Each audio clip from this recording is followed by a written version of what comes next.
Good afternoon, campers.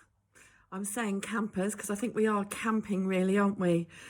In our homes right now. Well, I'm hoping we all are. So, yes, I hope you're all staying safe and well at home. And I hope you'll be able to use your time to do something lovely amongst all this horribleness that we have at the moment. So, I showed you a couple of days ago the start of some work that I was doing with moths, which is one of my things at the moment. I'm kind of into moths in quite a big way. I think I showed you originally, because I couldn't draw, I can't draw. I had a photograph of my moth. This one's a lunar moth. Beautiful, isn't it? And I had a piece of acetate and I put that over the photograph and I traced it with a permanent marker, and then I could use this to either trace onto my fabric, or because I'm using Vilene, a craft Vilene, which is almost like a piece of card, I could actually print it onto the Vilene. Okay, so if you didn't get it, that was a couple of days ago. That should be on my Facebook page, which is obviously Melly Made Designs. So you'll be able to find the first video there. Okay, so that was what I initially did, and then once I've done that, and it was on the Vilene, I could then stitch it. So I stitched all the detail in that I needed to do, and then so here's another one. This one is a Urania moth. Okay, so this one's all been stitched, and you can see the stitching on it if you can. Oh no, don't get too blurry for you, but anyway, you can see the stitching on it. That isn't pen, it is stitching. And then once I'd stitched it all, I then painted it using Koh-i-Noor paints. These are dye-based paints, watercolour paints, and I absolutely adore them. I get these from Art Van Gogh. I get most of my stuff from Art Van Gogh, but you can get it obviously in other places. It's just Art Van Gogh have everything I need, and they are fantastic. I love them. Anyway, thanks Viv and Kev. Anyway, so moving on.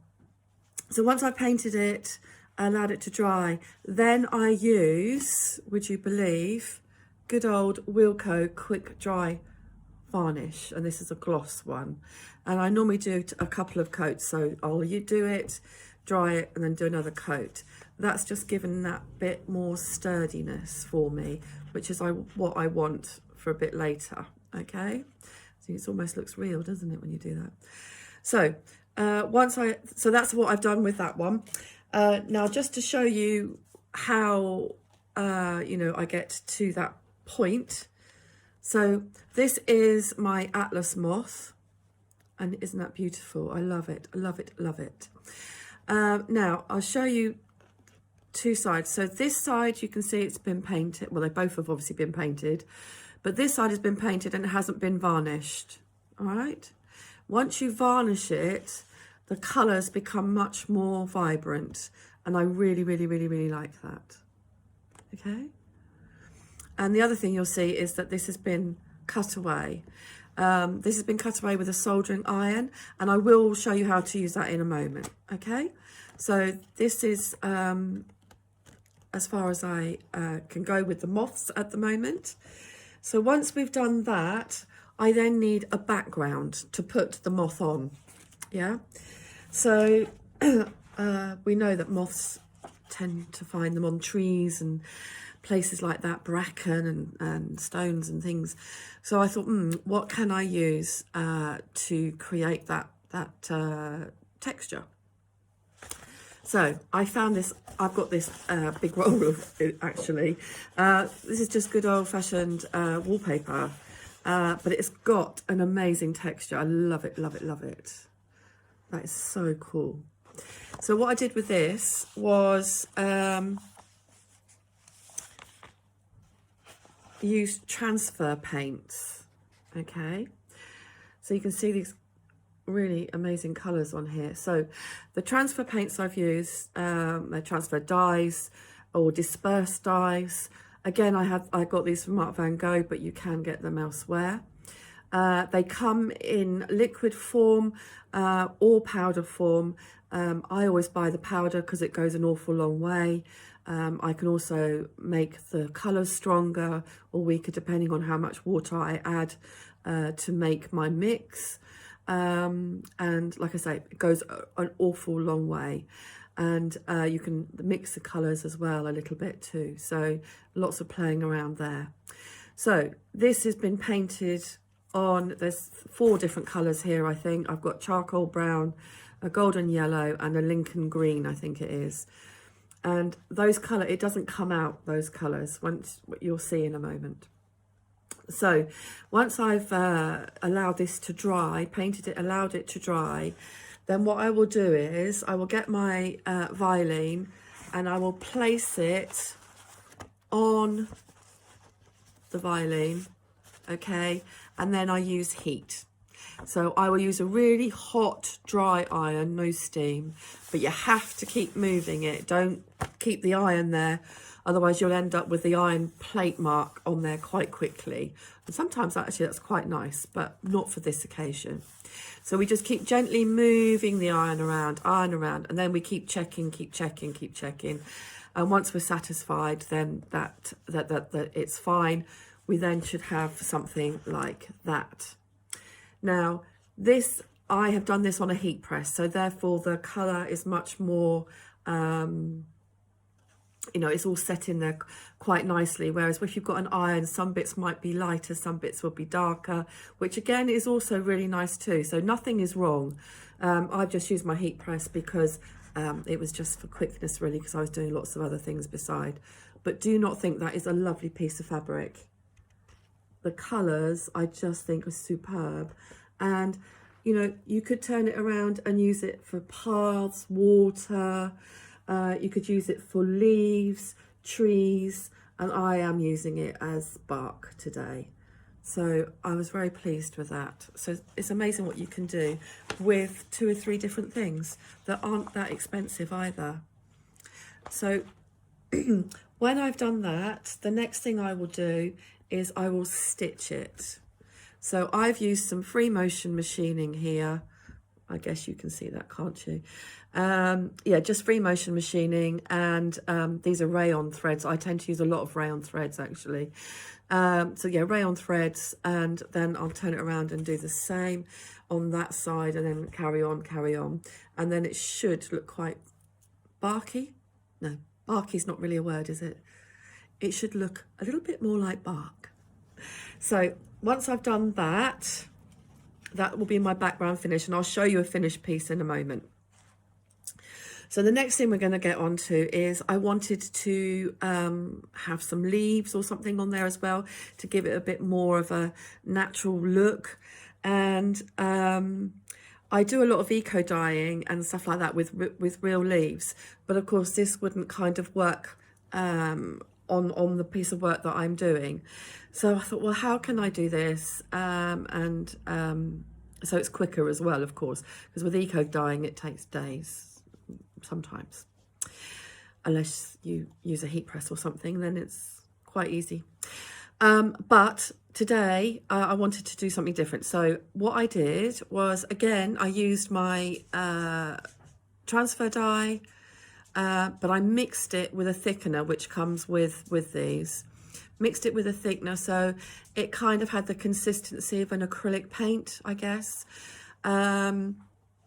And then what I did was picked my leaves from my garden, and I painted on the back of the leaves so that I could get a better print. So I painted on the back of the leaves, and then I transferred those leaves onto paper and let the paint obviously sit on the paper, and then let that dry. And then I transferred them then onto my Vilene using heat again. And look at the lovely results you get with that. Isn't that lovely? So when I've done that, I then stitched doing some free motion stitching again, and then used my soldering iron to cut away the violin, excess violin. Isn't that great? So you've got a lovely piece of applique now that you can add to any bit of your work if you wish. So I'm just going to show you how to use my soldering iron. So I'm just going to move this down. Hopefully the phone won't fall out. You should be able to see that nicely. Yep. Good. Okay, so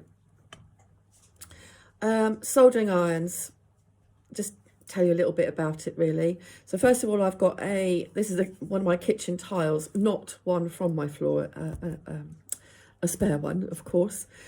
So I use that as a protection from my table, but you can use a piece of glass, equally is just as good. And this is the soldering iron that I use. This is a Margaret Beale soldering iron, which again you can get from Art Van Gogh, but you can also get them elsewhere. I like to use this one. Margaret Beale designed them specially for craft work, etc. And the reason why I love this is because it's got a real nice fine tip to it. So it gets right into the places and doesn't leave any, marks as such. The other thing about this is it is not too hot. If you were to use the one that you probably find in your husband or partner's garage, you'll probably find that the voltage is way too high and will incinerate your fabric. And also the tips are normally quite thick, which is not good when we've got fine stitching here. So I'm just going to show you how to do it. We don't hold this like a pencil or whatever. We need to hold it up straight for it to work at its best. We hold it up straight. So all I do is I go right to the edge of my stitching. Okay, can you see what I'm doing here? Right to the edge of the stitching. And I'm actually not forcing it. I'm just letting it, it's just melting the fabric basically. And I can feel it melting as I just gently push it along, but I am not forcing it by any stretch of the imagination. It's just, if you're forcing it, you'll get lots of horrible tags, and also it means the soldering iron sometimes isn't hot enough. Okay, so I'll just show you now. I've gone next to stitching and you think, well, why is the stitcher not burning? The reason being is because I use a cotton or a rayon thread. They are natural fibres, so they will take longer to burn, okay? If I put a polyester thread there, it would melt it straight away. So that is why we use natural threads on this if we're using a soldering iron to cut it away, okay? The other thing I should just say as well is some synthetic fibres give off quite nasty fumes. So you really should use a mask when you're using your soldering iron. This actually doesn't. This violin doesn't give off anything, so it's okay. But if you suffer with asthma or any other respiratory conditions, you should really use a mask when you're burning some synthetic fabrics. I just have to tell you that for health and safety reasons, okay? So now you can see that that has been cut away and it looks, really nice and neat and tidy, okay? But if you do get any tags on there, you can use the scissors to cut them away if they're a bit big, or you just get your soldering iron again, and I just put the side of the soldering iron like so, and that just tidies up any of those edges that look a little bit rough, okay?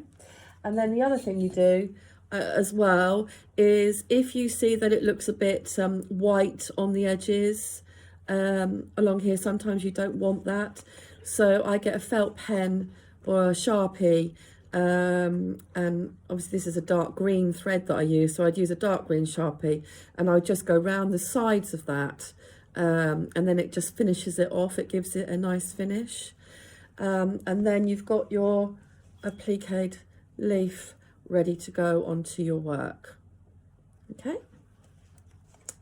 So once I've done that, I also have made